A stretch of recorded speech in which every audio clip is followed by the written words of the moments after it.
그러니까 8시 40분에 일단 공항을 출발해서 서해 직항로를 이용해서 이제 평양 순안공항에 오전 10시쯤에 내리게 되는데 네. 이 첫날에 이제 그 포인트는 순안공항에 김정은 위원장이 영접을 나올 것인가. 그렇죠. 그러니까 임종석 실장은 그렇게 기대한다고 이야기를 했습니다. 그러니까 그 김대중 대통령이 평양을 방문했을 때 김정일 당시 위원장이 이제 깜짝 영접을 했었는데 그런 비슷한 장면이 연출이 될까 이게 이제 그 가장 중요한 포인트인 것 같고요.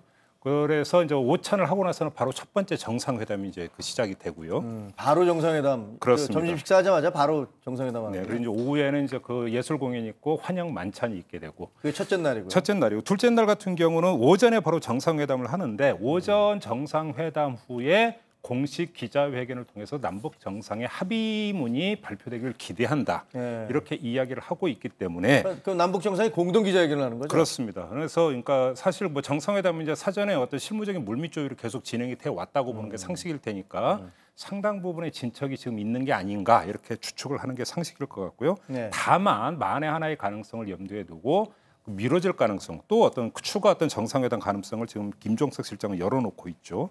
그리고 이제 저녁에 환송 만찬이 있게 되고 그 옥류관 그 유명한 옥류관에서의 또 점심이죠, 그건. 오찬이 또 예정이 되어 있습니다. 평양냉면이 다시 등장할 것 같은데요.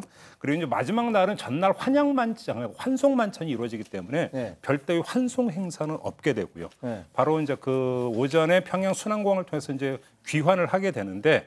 문제는 친교 행사가 있을 수도 있다고 했습니다. 친교 행사. 그러니까 판문점 회담에서 도보다리 그 대화와 같은 네. 아주 국제사회적으로 상당히 어떤 그 인상 깊은 또 다른 어떤 장면이 연출이 될 것이냐 말 것이냐 이게 이제 지금 관심사가 되는데 예를 들어서 뭐 지금 나오는 시나리오는 두 정상이 대동강변을 같이 걷는다든지 대동강변. 뭐 이런 거 지금 시나리오인데 이건 말 그대로 지금 소설급 시나리오이기 때문에 그 뚜껑 열어봐야 하는 근데 거겠죠. 김정은 위원장이 지난번에 그 시진핑 중국 국가주석을 다롄에서 만났을 그렇습니다. 때도 그때 같이 걸었었고 해변을 걸었었죠. 그다음에 6월 12일 날이잖아요. 트럼프 대통령 만났을 때도 둘이 같이 걸었고 잠깐 걸었었죠. 그다음에 도보다리 회담에서는 물론 그 세계적으로 유명한 그런 장면을 연출을 했고 네. 그런 거 보면 이번에도 뭔가 하긴 하지 않을까 이런 생각은 좀 드네요. 포인트는 그러니까 둘째 날 오전 회담 후에 공동 기자회견을 열어서 모든 걸 발표로 하고 아주 가뿐한 마음으로 이후 이제 그러니까 만 하루 정도의 일정을 소화하느냐 아니냐 결국은 그 관전 포인트는 여기에 있는 것 같아요. 잘 되면 웃으면서 걸을 것이고 그렇죠. 잘 안 되면 뭐 안 걸을 수도 있는 거고 뭐 그런 상황인데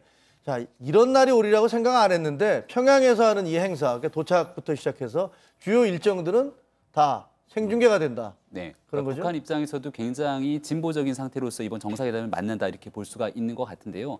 과거 같은 경우는 사실 북한에서의 정상회담이 우리가 두 차례가 있었지만 생방송이라는 거는 사실 꿈꾸기 어려웠던 상황으로 볼 수가 있는 북한은 거죠. 그런 게 가능하지 않은 나라다라고 생각을 네, 해왔잖아요. 그러니까 여기에 대해서 사실 북한의 최고 지도자의 움직임 이 모든 것들은 최고 지도자의 움직임이 있고 난 그 뒤에서 최종적인 후에 모든 것들이 보도되기 시작했는데 네. 이 중국의 시진핑 주석과의 만남이 있을 당시 네. 북한에서 먼저 시진핑 주석과 만나고 있는 부분들을 평양으로 돌아오기 전에 이야기를 하게 됩니다. 그리고 결정적으로 바뀌기 시작했던 게 6월 10일에 있었던 북미 정상회담에서 모든 것들이 생중계가 이루어졌고 그 과정에서도 관련된 내용들을 모든 내용들 결과가 끝나기 전에 북한에서도 내부 신문이나 언론을 통해서 이야기를 한 적이 있거든요. 점점 좀 바뀌고 있는 네, 거죠. 그래서 그러니까? 이번 같은 경우도 아마 이 회담을 통해서 이런의 진전된 내용들에 대해서 북한도 모종의 생각들을 갖고 있는 것 같고요.